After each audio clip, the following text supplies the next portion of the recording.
Yesu ashimwe. Bene data, turashima Imana kubw'ubuntu bwayo n'imbabazi zayo bitarondoreka. Turashima Imana uyu munsi ni kuwa kane ku itariki 30 dushoje kwezi kwa kane. Turashima Imana hashize hafi amezi abiri turi mu rugamba rwo kurwana n'icyorezo cya COVID-19 cyangwa se COVID-19 cyangwa se coronavirus 19. Turashima Imana rero ko yabanye natwe muri ayo mezi abiri. Twarariye, twaranyoye, twarakomejwe, twarahumurijwe mu buryo bwose. Uwiteka wakoze ibyo, dufite ibyiringiro ko azakorana ibindi. Mana yo mu ijuru nishimwe kandi bakomeze kandi bahumugisha. Mwagize neza kuba intwari mukurikira ijambo ry'Imana, muguma ku Mana, mudatezuka, bafashanya, bakomezanya, batabarana, dutegura umugambi twawugeraho. Mu by'ukuri turashima Imana kubw'ubuntu bwayo, dushimira n'Imana kubw'igihugu cyacu, ko Imana yatanze ubwenge ku bayobozi b'igihugu bakihuta gufata imyanzuro vuba kugira ngo icyorezo cyo kwira mu gihugu bigiye kumera nabi. Uyu munsi turashima Imana ko nta muntu urabura ubuzima mu gihugu cyacu. Imana yo mu ijuru turayiha icyubahiro kuko iragikwiriye. Tuzi neza ko n'ibindi bitarakorwa izabikora kandi ikazabikora neza. Reka rero dusenge kugira ngo tujye mu ijambo ry'Imana. Data, mu izina rya Yesu Kristo turagushimiye ko ari we Mana itabura guseruka, ni we Mana y'ubuntu n'imbabazi, ni we Mana y'urukundo rutarondoreka. Duciye bugufi uvugana n'imitima yacu muri aka kanya, kuko ari wowe Mana itugaburira, itwitaho, idukomeza. Uwiteka, ngaho komeza wubaka ubugingo bwacu, wubaka umwuka wacu, wubaka n'imibiri yacu muri iki gisa n'ikitoroshye, ariko wowe nta bihe ugira. Uko wari urejo uyu munsi ni kuri, ni nakuzaho iteka ryose. Uri Imana idahindurwa n'ibihe. Niyo mpamvu iyo turi muri wowe turakomera, ko tuzi ko twegamiye ari urutare rutanyeganyega, kandi nta na kimwe wemera ko kiba ku buzima bwacu kitaje kutuzanira ibyiza. Urakoze, icyubahiro ni icyawe Mwami. Komeza imitima y'ubwoko bwawe kandi yitunganirize kumva ijambo ryawe mu izina rya Yesu Kristo, amen. Imana ishimwe. Bene data, reka dusome ijambo ry'Imana dusanga mu gitabo cya mbere cya Samweli, cyanditswe na Samweli ibice 7 umurongo wa 32 kugeza kuri 37. Reka dusome mu izina rya Yesu. Dawidi abwira Sawuli ati, ntihagire ukurwa umutima nawe, umugaragu wawe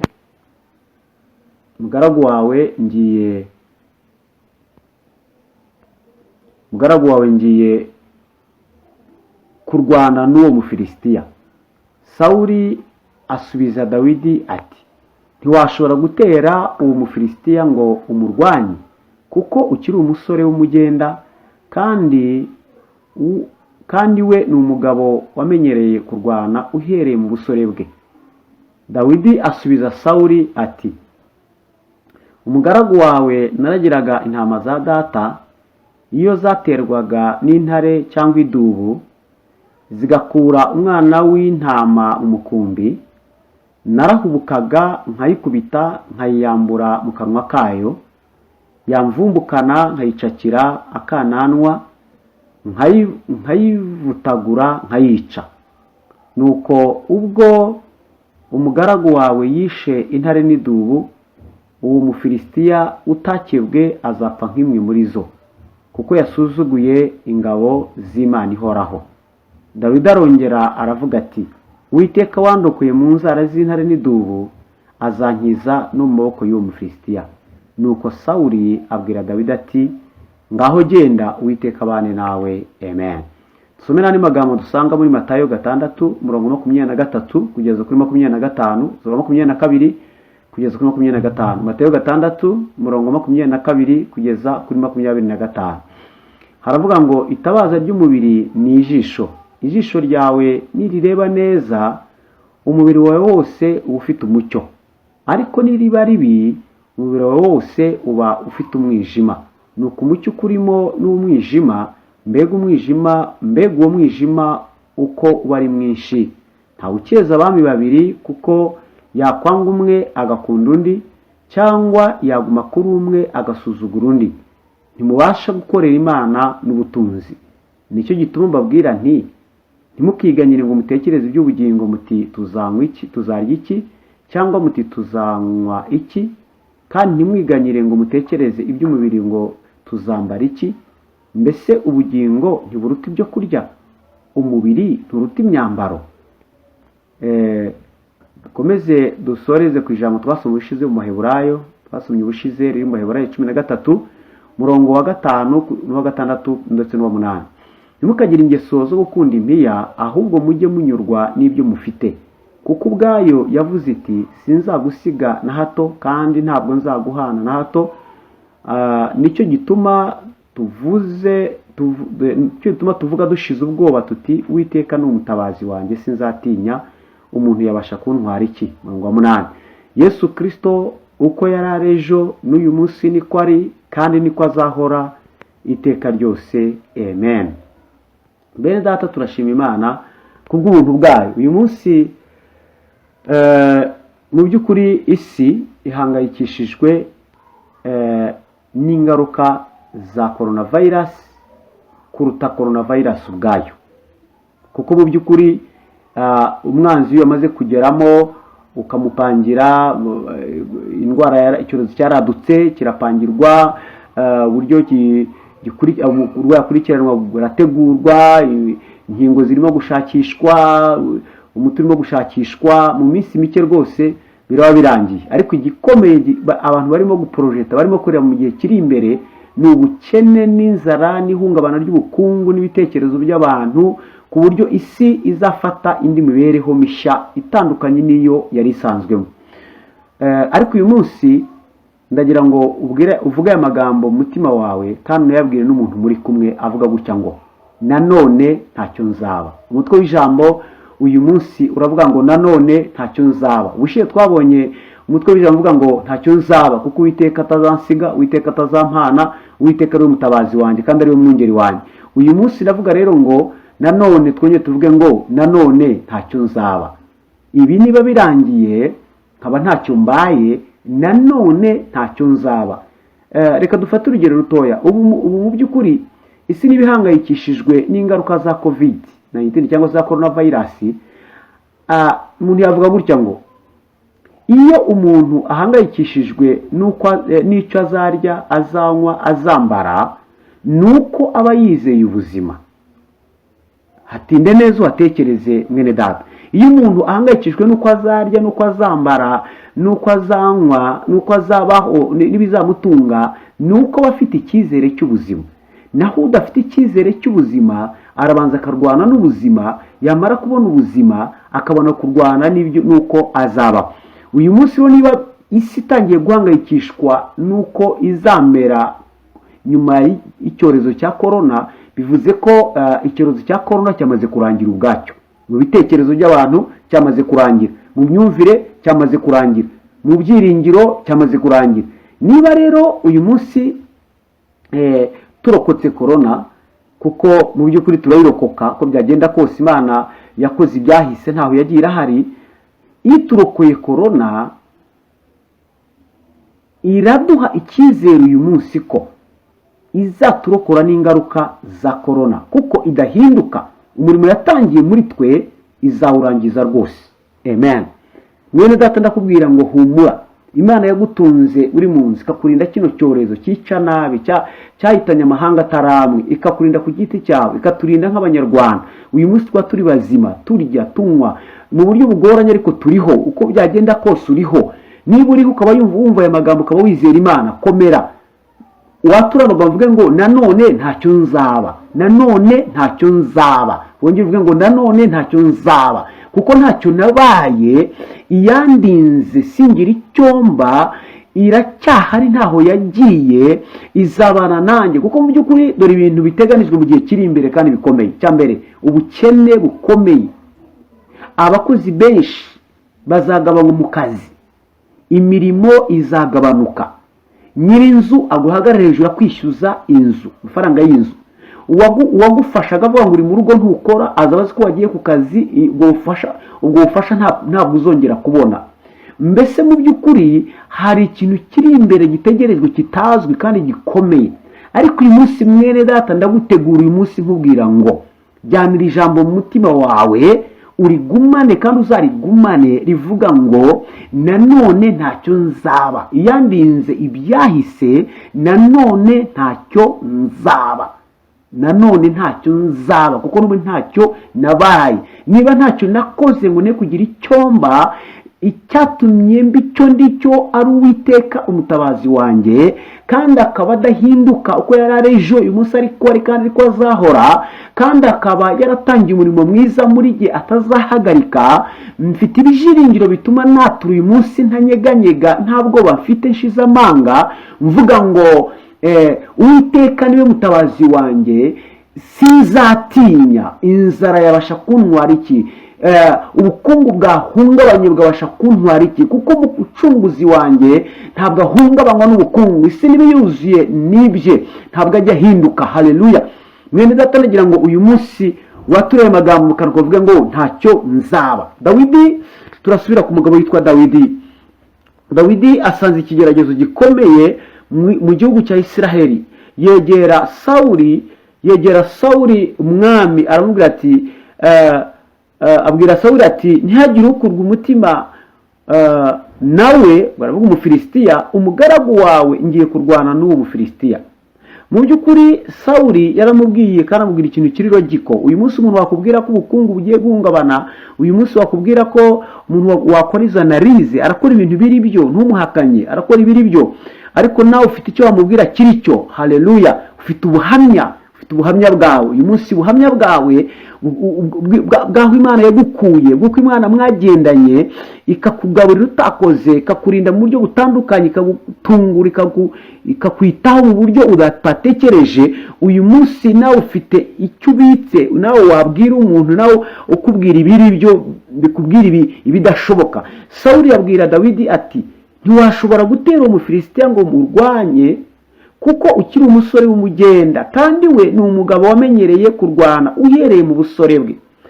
Uyu munsi umuntu yakubwira ati inzara izakwica, nta terambere uzagira, kuko n'abafite diplome bazabagabanya mu kazi, we nta n'amashuri ugira, nta n'akazi wari usanzwe ufite. None se wowe niba n'abari bagafite, bari banizigamye, zari bamereye nabi, babaseze no mu kazi, wowe uzajya hehe? Wowe ntaho wahera. Ese uzahera kuki? Nawe ubwawe ukavuga uti nta gishoro mfite, nta muntu uzampa akazi, nta n'akazi mbona, imirimo yagabanutse, nta murimo mfite ngo njye guhinga, nta nzu mfite, nyiriza mpagaze ku muryango. Wabwira umuntu ute ko bizagenda bite, uzabirokoka ute? Ariko uyu munsi dore intwaro ukwiye kurwanisha, dore ngiyi, nta yindi ngiyi, ni iya Dawidi. Dawidi asubiza Sawuli ati umugaragu wawe naragiraga intama za data, iyo naterwaga n'intare cyangwa idubu zigakura umwana w'intama mu mukumbi, narahubukaga nkayikubita, nkayiyambura mu kanwa kayo, nkayivumbukana, nkayicakira akananwa, nkayivutagura, nkayica.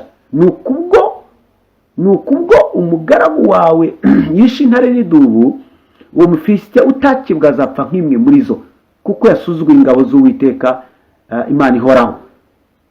Dawidi arongera avuga ati Uwiteka wandokuye mu maboko y'intare n'idubu, azankiza no mu maboko y'uwo Mufilisitiya. Sawuli aba aratsinzwe, aravuga ngo ngaho genda, Uwiteka abane nawe. Mu by'ukuri kubw'ubwenge bwa Sawuli yabonaga bidashoboka, ariko maze kumva ubuhamya bwa Dawidi yumvise abaye konveye. Uyu munsi mwene data ukeneye ubuhamya bwawe. Fata ubuhamya bwawe. Nababwiye ngo ubuhamya ni intwaro turwanisha, ni intwaro dutsindisha umwanzi.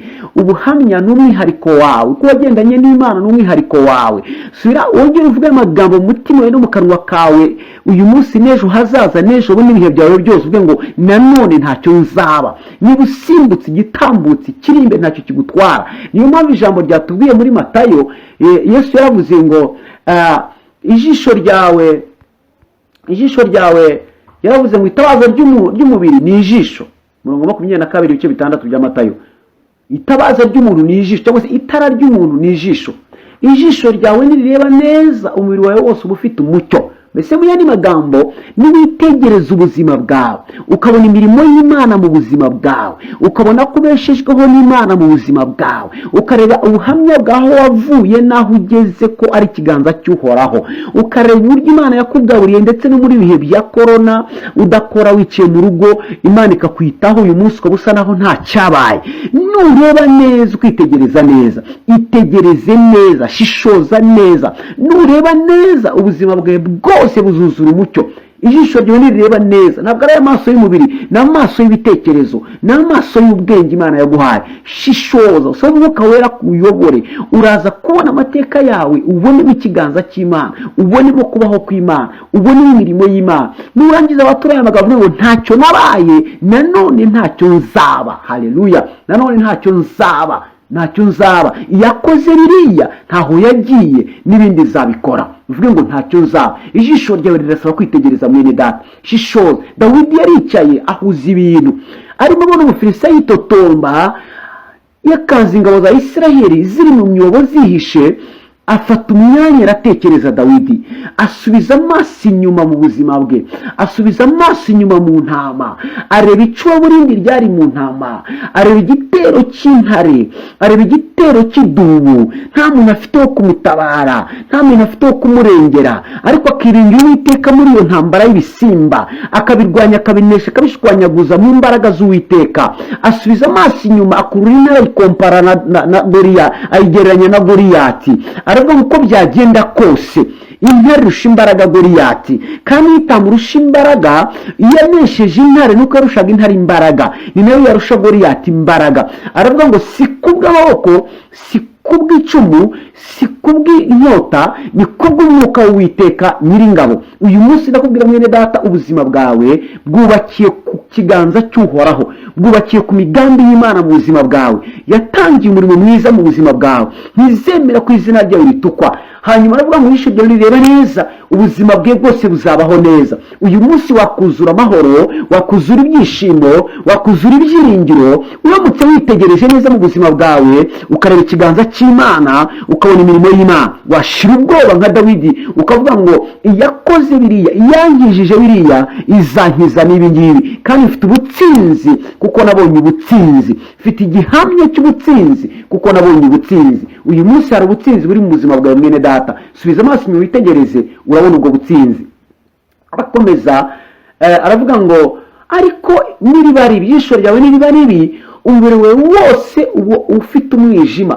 Nuko umucyo ukurimo n'umwijima, mbega umwijima uko uba ari mwinshi. Mwene data, uyu munsi niba iby'Imana yakoze mu buzima bwawe nta somo byagusigiye, niba iby'Imana ikoze mu buzima bwawe nta byiringiro byagusigiye, niba iby'Imana ikoze mu buzima bwawe nta buhamya bukomeye, nta mbaraga bigusigiye, nta gukomera bigusigiye, uko warira gutarajya mu byashize, akaba ari kuri ugiye gutangira ibindi, akaba ari kuzarira umwaka utaha, akaba ari ko umutima ukomeza guhagarara, akaba nta kimenyetso Imana yasize mu buzima bwawe kikwereka ko atari wowe ariyo. Uyu munsi ubuzima bwawe bucuza umwijima pe, ariko ndirukana umwijima mu buzima bwawe mu izina rya Yesu. Uyu munsi wakira umucyo w'Imana ukumurikire, ubone kubaho kw'Imana mu buzima bwawe, ubone imigambi myiza y'Imana mu buzima bwawe, ubone ubuzima bwawe mu kiganza cy'Imana, ubone kugira neza kw'Imana mu buzima bwawe.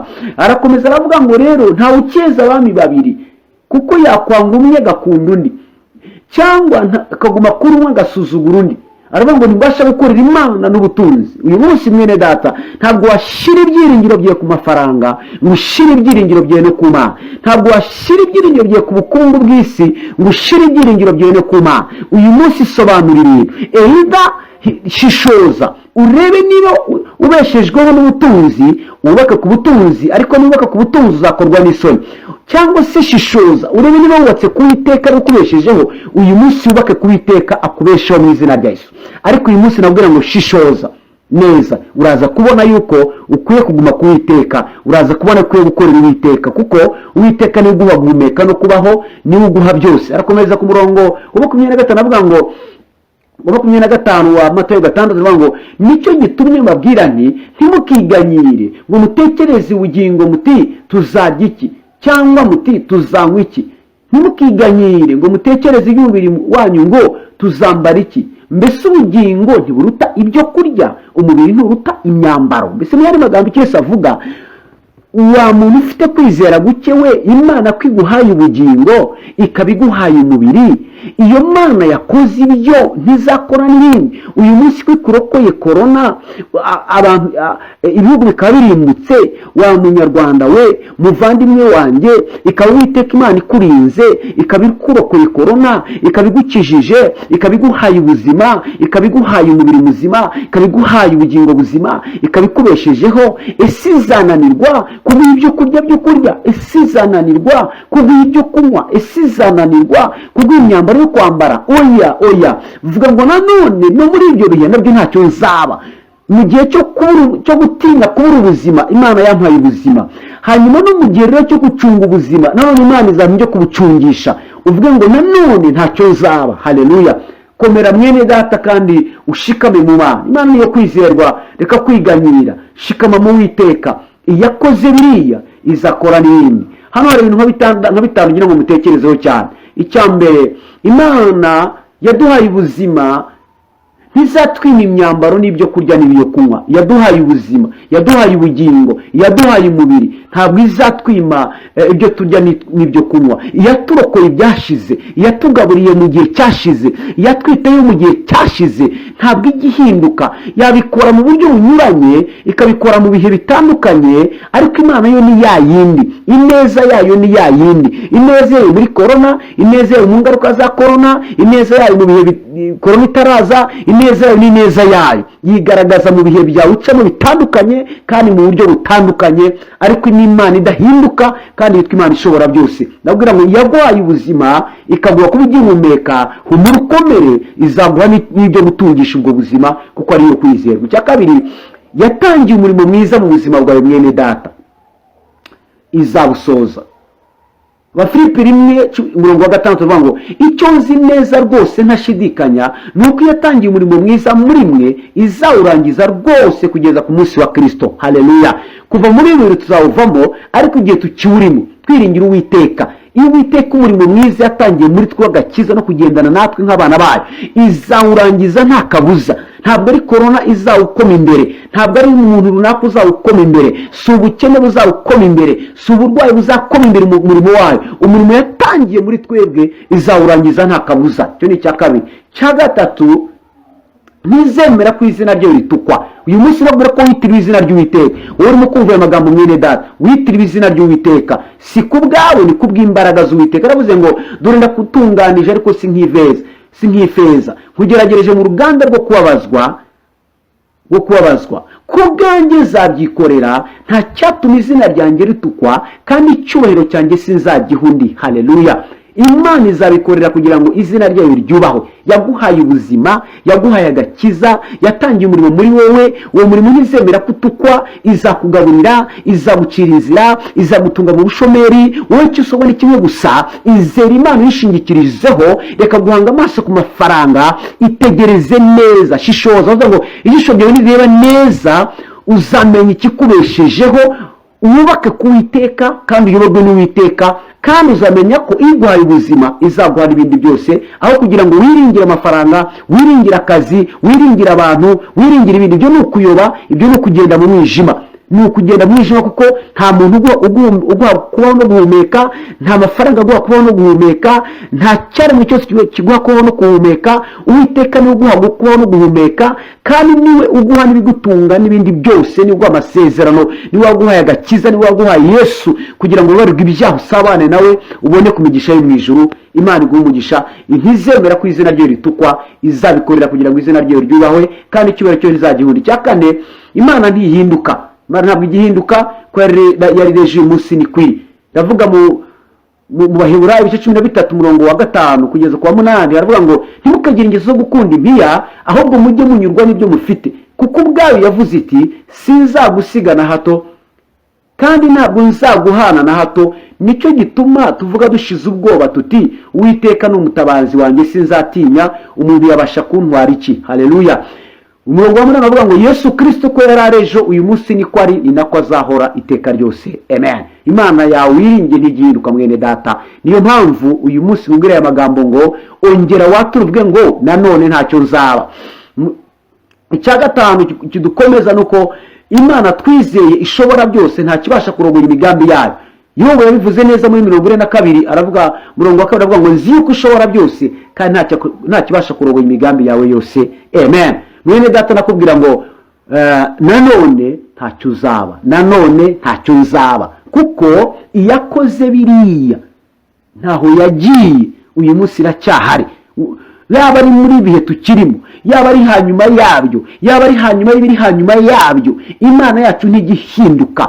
Atura ushikame nkuko Dawidi yatuye imbere ya Sawuli. Sawuli yamubwiye uko ibintu biteye, amubwira ikibazo gihari, amubwira ko Goliath atari umugabo wamenyereye intambara w'intware, amubwira ko ari umusore w'umugende ukiri muto utamenyereye iby'intambara. Ariko Dawidi yari afite ibanga yari afite n'ibanga ry'ubuhamya mwene data. Uyu munsi nawe ibanga ufite muri ibyo byose biri imbere bitayise ubwoba ni ibanga ry'ubuhamya, risa n'irisuzuguritse ariko rivuga Imana ikomeye, risa n'irisuzuguritse ariko rifite Imana ikomeye. Si ikindi cyatumye urigira iryo banga nuko ufite amaso mazima areba gukomera kw'Imana, areba imirimo y'Imana mu buzima bwawe, areba ko Uwiteka ari ukubeshejeho kandi Uwiteka ari umutabazi wawe. Uyu munsi komera ku buhamya bwawe, uyu munsi tungwa n'ubuhamya bwawe, maze watura amagambo uti nanone ntacyo nzaba, kuko Uwiteka wakoze biriya n'uzakora n'ibindi, nkuko ntacyo nabaye nanone ntacyo nzaba. Reka dusenge nshuti z'Imana uyu munsi komera ku buhamya bwawe, maze utume watura amagambo agira ati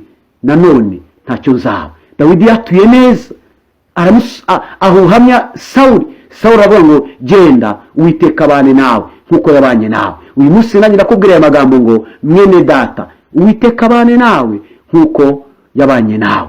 Kandi ukubwira uko bizagenda na analize z'abanyabwenge barebe ukuntu bizamera, nabo nta makosa barimo. Ibyo barimo kuvuga ni ukuri, ibyo bavuga biteye ubwoba birahari ni ukuri, ibyo bavuga bikanganye ni ukuri, ubukungu buzamanuka ni ukuri, kandi buzahungabana ni ukuri. Ariko uyu munsi nakubwira ngo natwe dufite ukuri. Ukuri dufite nuko iyakoze biriya ku buzima bwacu n'ubundi izafikisinga n'ibindi, iturokoye izaturokora n'ibindi, ikoze ibi izakora n'ibindi, iyakoze biriya izakora n'ibindi. Natwe tubahagararemo bakore analize isesengura rijyanye n'uko bizamera, natwe dukora isesengura rijyanye n'ibyo Imana yakoze, tubihamye. Nta kabuza bazavuga ngo muratsinze koko, Uwiteka Imana yanyu nibane namwe nkuko n'ubundi yabanye namwe. Imana igumisha muvandimwe, ongera usubizwemo imbaraga, wihangayikishwa n'ejo hazaza, wihangayikishwa nanone. Uwiteka ari ku ngoma, uko yakurwaniriye ejo, uko yakugiriye neza ejo, uwaguhaye ubuzima akaburinda ntaho yagiye, aracyari kumwe nawe kugiriye neza. Imana igumisha kandi ikomeze ibagure mu izina rya Yesu. Amen. Data turagushimiye kubw'ijambo ryawe rizima kandi ryo kwizerwa. Komeza wongere ibyiringiro mu bwoko bwawe, kandi Mana dufate ubuhamya bwacu bw'ibyo wakoze butubere ingabo bituma dutinyuka, kuko uko wari ejo uyu munsi ni kuri ni nako uzahora iteka ryose. Mwuka wera subizamo imbaraga bene data bari batentebutse, ubakomeze kandi ubasubizemo ibyiringiro, kuko urugamba rutoroshye, ariko wowe ushobora byose. Kandi ukirisha inkota n'amaboko n'amafaranga n'amashuri n'akazi keza n'imiryango, ukirisha umwuka wawe. Ngaho umwuka wawe nagende kuri mwene data wese amusubizemo ibyiringiro n'imbaraga no gukomera ndetse no kwatura kuzima, twese tuvuga tuti nanone ntacyo nzaba, mu izina rya Yesu. Amen. Amen.